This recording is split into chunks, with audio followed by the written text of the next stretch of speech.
Hello friends, स्वागत है आपका मैथ्स इन 5 मिनट्स में। लास्ट वीडियो में हमने परमुटेशन एंड कॉम्बिनेशन के बारे में पढ़ा था। अब हम प्रॉब्लम सॉल्विंग करेंगे। सो फर्स्ट क्वेश्चन इज़, हम पहचानें कैसे ये कोई क्वेश्चन परमुटेशन का है या कॉम्बिनेशन का है। सो परमुटेशन में बेसिकली अरेंजमेंट देखा जाता है।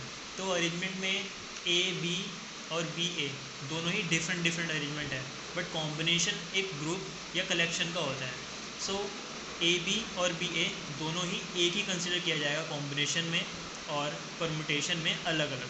सो अगर कोई कहता है कि हमें किसी वर्ड से कुछ परमुटेशन फाइंड करने हैं या फिर कितने वर्ड फॉर्म कर सकते हैं, तो अल्फ़ाबेट्स में ए बी और बी ए दोनों के ही डिफरेंट मीनिंग होंगे।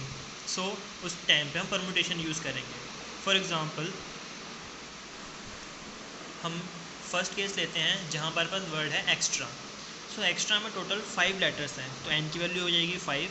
अब डिपेंड करता है क्वेश्चन में हम एक बार में कितने लेटर्स ले रहे हैं। हो सकता है हम एक्स्ट्रा वर्ड में से एक बार में 2 लेटर्स ले रहे हों, तो आर की वैल्यू हो जाएगी 2।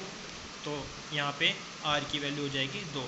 तो अगर क्वेश्चन ये आए कि टोटल एक्स्ट्रा में से हम कितने वर्ड्स बना सकते हैं जब मैं 2 लेटर्स एक टाइम पे ले रहा हूँ, तो यहाँ पे बाय फॉर्मूला हमारे पास वैल्यू होगी 5p2, बिकॉज परम्यूटेशन फाइंड करने का फॉर्मूला होता है NPR।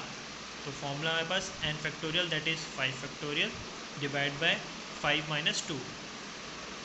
अगर आपका फॉर्मूला याद नहीं है तो मैं एक बार दोबारा लिख लेता हूँ कि NPR फॉर्मूला होता है n factorial divide by n minus r factorial.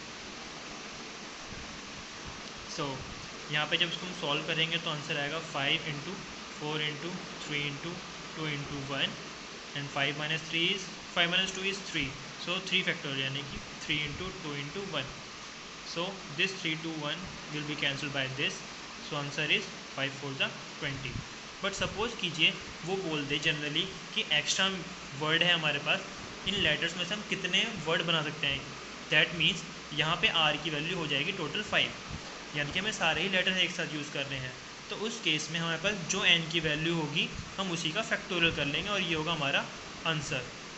तो यहाँ पे हमारे पास n की वैल्यू कितनी है 5, तो हम 5 का फैक्टोरियल करेंगे which is 5 into 4 into 3 into 2 into 1 which is equals to 120।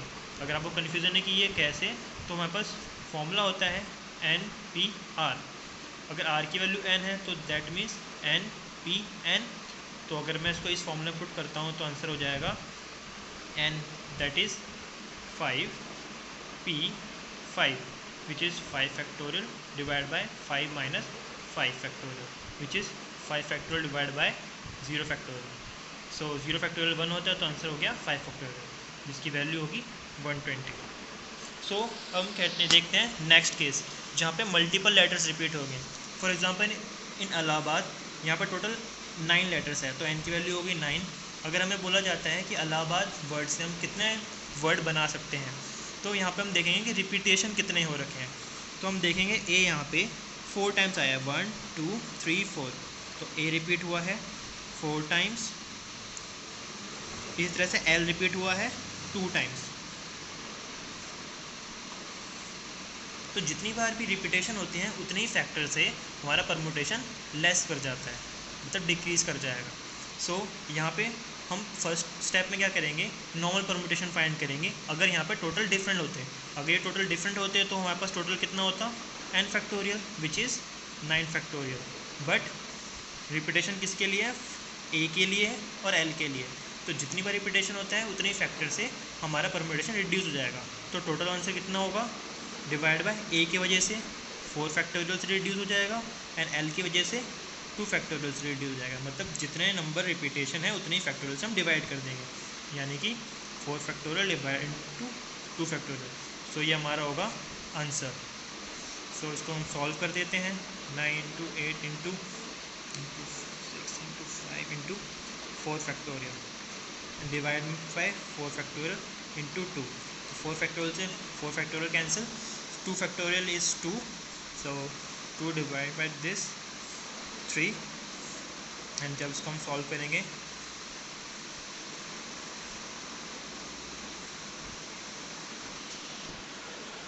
और यहाँ पे 5 में से रह गया, तो जब आपको कैलकुलेट करेंगे तो आंसर आएगा 7560। आप इसे कैलकुलेट करके क्रॉस चेक कर सकते हैं। सो इस तरह से हम परमुटेशन निकाल सकते हैं किसी भी वर्ड का। तो याद रखिएगा, जब भी परमुटेशन की बात होगी तो वो वर्ड फॉर्मेशन करेंगे। नेक्स्ट वीडियो में हम कॉम्बिनेशन के क्वेश्चन सॉल्व करेंगे। So I hope you like this video. So see you in the next video.